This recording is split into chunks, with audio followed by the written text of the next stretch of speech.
नमस्कार, arc news में आपका स्वागत है। आज एक ऐसी कहानी लेकर आए हैं जिसके बारे में कम लोग जानते हैं। इस कहानी की शुरुआत करते हैं सन 1947 से, जब भारत आज़ाद हुआ था। आज़ादी से पहले मोहम्मद अली जिन्ना की मांग पर मुस्लिम बहुल आबादी को अलग देश पाकिस्तान बनाया गया। पाकिस्तान अलग देश तो बना, लेकिन भौगोलिक आधार पर, भौगोलिक रूप से ये दो हिस्सों में बटा हुआ था। एक भारत के पश्चिम में, जिसे पश्चिमी पाकिस्तान कहा गया, और दूसरा भारत के पूर्वी क्षेत्र में, जो पूर्वी पाकिस्तान कहलाया। पूर्वी पाकिस्तान में ज्यादातर बांग्ला भाषी थे, लेकिन पश्चिमी पाकिस्तान में उर्दू जो बोलने वाले थे उनकी संख्या अधिक थी। आज़ादी के बाद से ही पाकिस्तान की सत्ता पर पश्चिमी पाकिस्तान का हमेशा दबदबा रहा है। वहीं के लोग सत्ता में काबिज होते थे, सत्ता में आते थे। वहीं के लोग राष्ट्रपति, प्रधानमंत्री से लेकर सेना के उच्च पदों पर जाते थे। जाहिर है, इस विसंगति से पूर्वी पाकिस्तान के लोग नाखुश थे। आगे चलकर लोगों में असंतोष बढ़ने लगा। इस बीच सन 1970 में बांग्ला भाषी नेता शेख मुजीबुर रहमान ने अवामी लीग नाम से पार्टी बनाई और 1970 के चुनाव में उनकी पार्टी को भारी बहुमत मिला। लेकिन पश्चिमी पाकिस्तान के प्रभावशाली नेताओं और सैन्य शासकों ने मुजीबुर रहमान को प्रधानमंत्री बनाने की बजाय उन्हें उठाकर जेल में डाल दिया। यहीं से पाकिस्तान के विभाजन की नींव पड़ी थी। 26 मार्च को मुजीबुर रहमान ने बांग्लादेश के आज़ादी की घोषणा की। इसी के साथ पाकिस्तान को छुपकर पूर्वी पाकिस्तानियों के ऊपर जुल्म ढा रहा था, वहां खुलेआम लोगों का कत्लेआम किया जाने लगा, कत्लेआम होने लगा। बांग्लादेश मानता है कि इस लड़ाई में 30 लाख बांग्लादेशियों का पाकिस्तानियों ने कत्ल किया था। पश्चिमी पाकिस्तान की सेनाओं ने पूर्वी पाकिस्तान के लोगों पर अनगिनत जुल्म ढाए।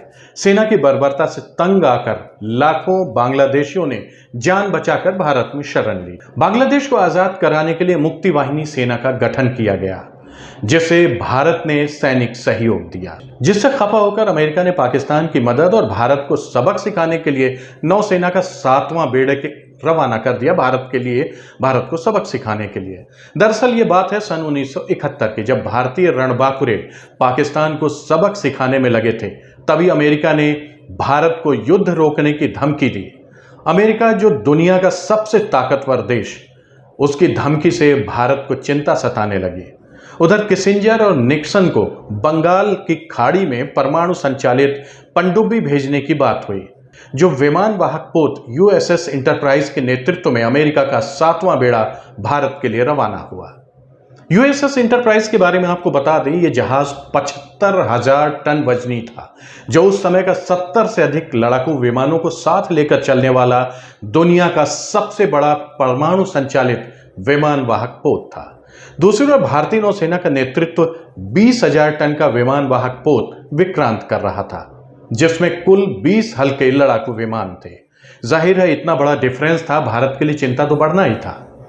अमेरिका चालाकी करते हुए यूएसएस इंटरप्राइज को बंगाल की खाड़ी में भेजे जाने का कारण बांग्लादेश में अमेरिकी नागरिकों की सुरक्षा को बताया, उसका हवाला दिया, जबकि इसके पीछे की अमेरिका की चाल थी भारतीय सेना को धमकाना और पूर्वी पाकिस्तान को अलग होने से रोकना। इस बीच भारत की चिंता बढ़ाने वाली एक और बुरी खबर आ गई। सोवियत संघ की खुफिया एजेंसी ने भारत को सूचना दी कि कमांडो वाहक HMS एल्विन के साथ विमान वाहक HMS ईगल के नेतृत्व में एक शक्तिशाली ब्रिटिश नौसैनिक बेड़ा जो है, कई विध्वंसक हथियार लेकर अन्य जहाजों के साथ पश्चिम से भारत के जल क्षेत्र में यानी अरब सागर की ओर आ रहा है। यह सुनकर भारत की चिंताएं और बढ़ गई और अमेरिकियों ने भारत को डराने के लिए एक ज्वाइंट नेवी ऑपरेशन चलाया, जिसका मकसद था अरब सागर से ब्रिटिश जहाज भारत के दक्षिणी पश्चिमी तट को निशाना बनाएंगे और अमेरिकी जहाज चटगांव से हमला करेंगे। नतीजा यह हुआ कि भारतीय नौसेना ब्रिटिश और अमेरिकी जहाजों के बीच में फंस गया और भारत काफी डरा हुआ था इस मामले को लेकर के। महीना था दिसंबर का और साल 1971 था। दुनिया के दो प्रमुख लोकतांत्रिक देश दुनिया के सबसे बड़े लोकतंत्र के लिए खतरा बन गए थे। ऐसी स्थिति में दिल्ली से एक SOS मॉस्को भेजा गया। यह खबर मिलते ही सोवियत संघ की रेड नेवी ने जल्द ही यूएसएस इंटरप्राइज को ब्लॉक करने के लिए व्लादिवोस्तोक, जो कि मॉस्को से सैकड़ों किलोमीटर दूर है, वहां से 16 सोवियत नौसैनिक इकाइयों और 6 परमाणु पनडुब्बियों को भारत की सुरक्षा के लिए, भारत की मदद के लिए भारत भेजा गया। भारतीय नौसेना के पूर्वी कमान के प्रमुख एडमिरल N कृष्णन ने अपनी पुस्तक नो वे बट सरेंडर में लिखा है कि उन्हें डर था कि अमेरिकी चटगांव पहुंच जाएंगे। उन्होंने उल्लेख किया कि कैसे उन्होंने धीरे धीरे करो या मरो की तर्ज पर हमला करने के बारे में वो पूरी तैयारी करने लगे कि अमेरिका से कैसे उनको बचना है, इतने बड़े युद्धवाहक पोत से और उनके हमले से। 2 दिसंबर 1972 को युद्ध के सबसे बड़े खिलाड़ी यूएसएस एंटरप्राइज के नेतृत्व में यूएस 7वीं फ्लीट की टास्क फोर्स बंगाल की खाड़ी में डट गई। दूसरी ओर ब्रिटिश बेड़ा अरब सागर में आ रहा था। दुनिया की सांसें रुक गई थीं।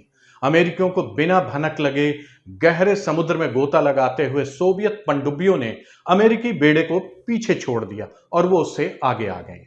जैसे ही यूएसएस एंटरप्राइज पूर्वी पाकिस्तान की ओर बढ़ा, सोवियत पनडुब्बियां बिना किसी चेतावनी के सामने आ डटी। सोवियत सबमरीन भारत और अमेरिकी नौसैनिक बलों के बीच खड़े हो गए। इस तैनाती ने अमेरिकियों को हैरानी में डाल दिया।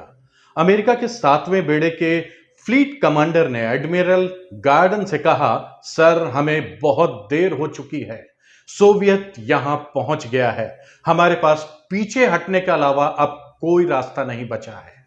इसके बाद अमेरिकी और ब्रिटिश बेड़े पीछे हट गए। आखिरकार 16 दिसंबर 1971 को पाकिस्तानी सैनिकों ने भारतीय सेना के सामने आत्मसमर्पण कर दिया और इसी के साथ बांग्लादेश का स्वतंत्रता संग्राम खत्म हुआ, पूरा हुआ। भारत के इस पराक्रम के बारे में आपकी क्या राय है? कमेंट बॉक्स में हमें लिखकर बताएं। इस वीडियो को लाइक करें और शेयर करें।